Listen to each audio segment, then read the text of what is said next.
Good, graad 8, ons is besig met desimale breuke. The sum that I gave you for decimal fractions was really so easy, and you're basically just supposed to use your calculator for these sums. Goed, die eerste vraag is, because it was heaps and heaps of exercises, 2, 4, 6 exercises. Daar was 6 oefeninge gewees, 14.1, 14.2 and so forth. And you just had to do whatever was asked with your calculator. Now the first question said, you can't do that with your calculator. You must take these numbers that have been given to you. There's a 5 and a 2 and a 3 in every one of them. You must just give it in descending order. Jy moet dit in dalende orde gaan skryf. So what's die grootste een? What is the biggest one? So it can definitely not be 3 comma, it must be 5 comma. And then you've got to decide which one of 5 comma 2 and 5 comma 3 is the biggest. So the biggest one is 5 comma 3, 2. Then comes the second one, 5 comma 2, 3, and then the last one, 3 comma 5, Z2. Now, ek hou ook nie van sulke verskriklike kolle nie, but you have to show me clearly, otherwise the commas and the semicolons are all going to look the same eventually. Die komma punt en die kommas moet definitief verskil, en ek kan sê, dis die grootste, tweede grootste, kleinste, biggest, smallest. What's the main thing that people will do wrong? They will write it from that way to this one. Instead of descending, they will write it in ascending, growing instead of getting less. Jy moet onthou as ek sê dalend is dit groot na klein, stygend is dit klein na groot. Ascending would be from the smallest to the largest. This did. I'm not going to give you 70 of those to do, because if you can do one, you can do all of them. Dan by die volgende ene moet jy gesê groter of kleiner, which one is the largest of these two? And now here comes in what you were taught in primary school, whether you know that, and somewhere you've got to make a big note of it, that this means bigger than, and this means smaller. Nobody's going to teach that to you, you have to know it. So in English, I'll teach it to you this way, the B is for bigger. And then there you can make it smaller. Maar in Afrikaans is dit mos nou nie dieselfde letters nie, so you can make a note of that for yourself somewhere, make a little cloud around it and highlight it so that you can remember. If you already know that if I write that and you can tell me it's bigger, then I'm happy with you. As jy klaar weet wat is groter as en kleiner as, moenie eers bekommer oor wat ek nou sê nie, maar omdat ek weet, kinders raak altyd by mekaar hier vir waar die bekkie heen gaan, leer ek dit vir jou so. So met ander woorde in Afrikaans. So the English and Afrikaans is definitely different. I teach B for bigger as that one, and the other one is then the smaller one. En Afrikaans gaan ek vir jou sê die ene wat die k vir kleiner kan wees, en dan gaan hierdie enetjie mos nou ek nou altyd geskryf, ja. Kleiner as is daai kantie, so dan moet daai groter as wees. Dat baie kinders wil iets daarvan maak. Ek sê net as jy k vir kleiner kan onthou, dan moet die ander mos nou obviously groter wees. Hoe jy dit onthou is up to you. I'm just trying to give you a tool to help you, but you have to know which one means what, because it doesn't help me to say you know. The bigger one of these two is this one. Hy is die groter ene. So hy is groter as daai een, but if you don't know that that is the bigger than sign, you're going to lose the mark. You have to know which one is which. Wat sien is die grootste hierso? That's the bigger one. So this one is smaller than that one, and that means that your sign has to look like that. Dis die groter een, so dis die kleiner een, so hy is kleiner as daai een. Ek sien jy die k vir kleiner? Do you see that this is for smaller, the English guys? Daai is groter, wat jy onthou mos nou in Afrikaans, kleiner, dan moet daai die groter as ene wees, and that's B for bigger in English. Please don't get confused Afrikaans and English. English guys, remember the English tool. Afrikaanse kinders onthou net die k vir kleiner as, k vir kleiner as. Hoe jy dit onthou, niemand gaan dit vir jou vra in 'n toets, so moet jy dit onthou nie. Ek vra net gebruik hom, en as jy hom nie reg gebruik nie, weet ek ken nie jou storie nie. Okay, dan moet ons nou vir jou vra en vraestelle om gewone breuke of normale breuke, we call it normal fractions or ordinary fractions, or standard fractions, there can be a whole lot of words. Wat ek dan wil gaan skryf as 'n desimale breuk. Hoe gaan jy dit doen? Nou mense, jy kan nou langpad vat en gaan sê 2 gedeel deur 5 en met langdeling gaan doen. But the way I taught you was you go to your calculator with a blocky at the top and a blocky at the bottom and you write in 2/5 and when you press equals, it stays like that unless you say SD. En as jy vir hom sê SD dan gee hy vir jou 0,4 and you've got marks as a gift. Hier's ons 'n persentjie vir jou sakrekenaar. Just do it with the calculator. And if I have to take decimals to normal, same procedure. You're going to say 0.8 and when you press equal, it's already there.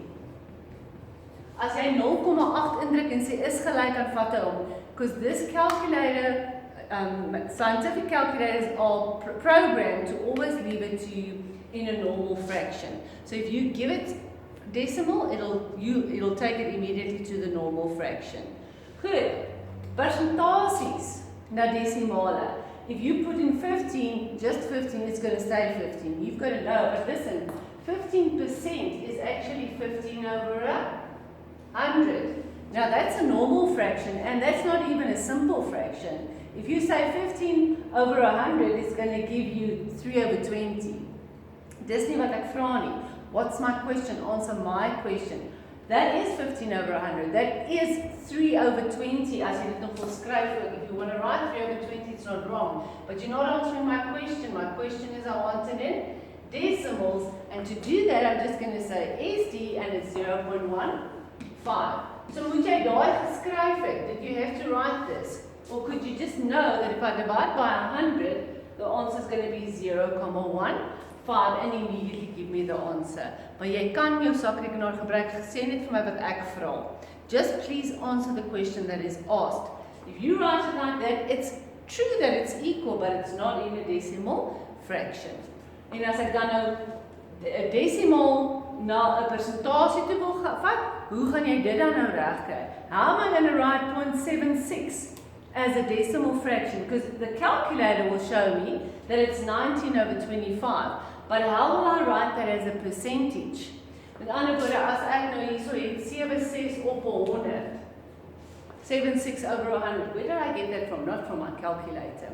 My calculator says 19 over 25.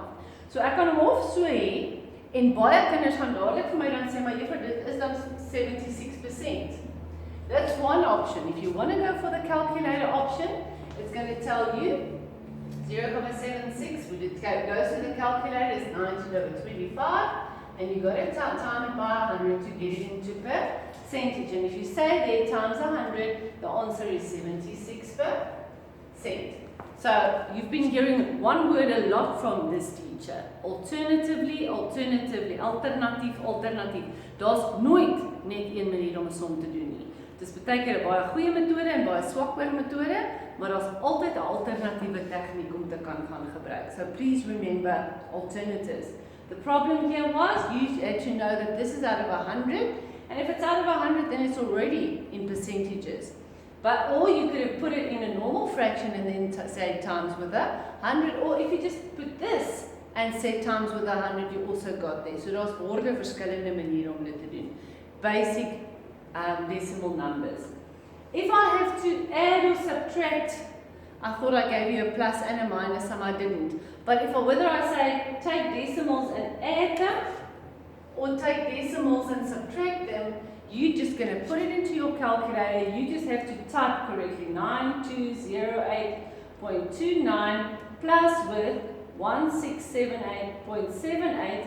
Make double sure that you wrote it right, and your answer is 10887,07. En onthou ons rond dit af whatever die vraestel vir jou gaan vra.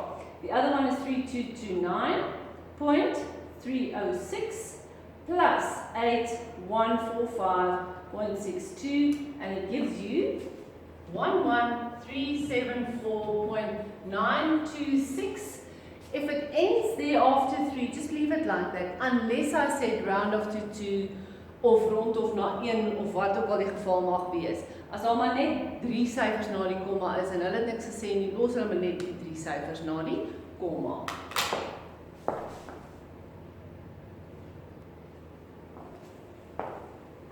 Okay, so all of this was decimals. jy moet net met die sakrekenaar kan werk. As ek vir jou sê maal my desimale, it's only going to be 1 point because you're going to say 13.78 times with 5. Jy tik dit in jou sakrekenaar in en nou hang dit af wat juffrou vir jou gevra. Now the golden rule is if we're busy with decimal fractions and I ask you to do that sum, usually you'll write the answer in decimal fractions. As ek vir die som gee met desimale en ek vra om jou te maal plus min deel, gaan jy gewoonlik jou antwoord ook in desimale skryf. Now if you put that into your calculator, it says 689 over 10, which is not incorrect.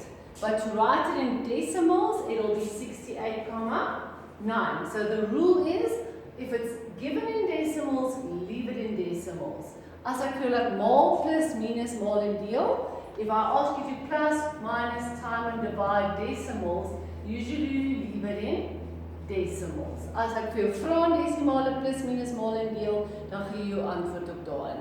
Maar dis nie verkeerd nie. And also I can write that as an improper fraction. If I ask you to write that as an improper fraction, your answer would be 68,9 over 10. So onthou daar is alternatiewe maniere by doen. How must I know? All of them are right. Usually, when we have decimal numbers and I ask you to time, divide, plus, minus, leave it as a decimal. Hou dit soos ek het vir jou gegee het. Die laaste vraag vir die huiswerk was, gaan werk vir my uit wat 0,719 van. First of all, van of becomes multiplication. So you're going to have 0,719 times with 18725 kilogram, because there was so much 0,719 of so many kilogram of maize meal, of maize, van mielies. Dan gaan ek net intik in my sakrekenaar, 0.719 maal met 18725. And the answer is 13463,275. Interestingly, it didn't take it back to an improper fraction as a normal fraction because it's such a large decimal number. Very large, very small, it takes it to the most efficient one. Die ene wat die gemaklikste gaan werk. So hier ene het die desimale berekening in 'n desimaal gelos. Golden rule, if it is in decimals, leave your answer in decimals. How do you get to decimals? SD. Druk net SD, dan sê jy in desimale getalle. So daar's nog 'n paartjies wat jy moet doen, plus, minus, maal en deel, en daar's so een woordsommetjie daar tussenin. There's also one word problem, but it's plus, minus, time and divide with decimal fractions. This is your golden tool when you're busy with decimal fractions. So dan maak ons klaar met tema 14. In 2 days, we're going to go through decimal fractions and we're going to theme or topic number 15. Ons by tema 15 volgende keer. Daar's jou huiswerk.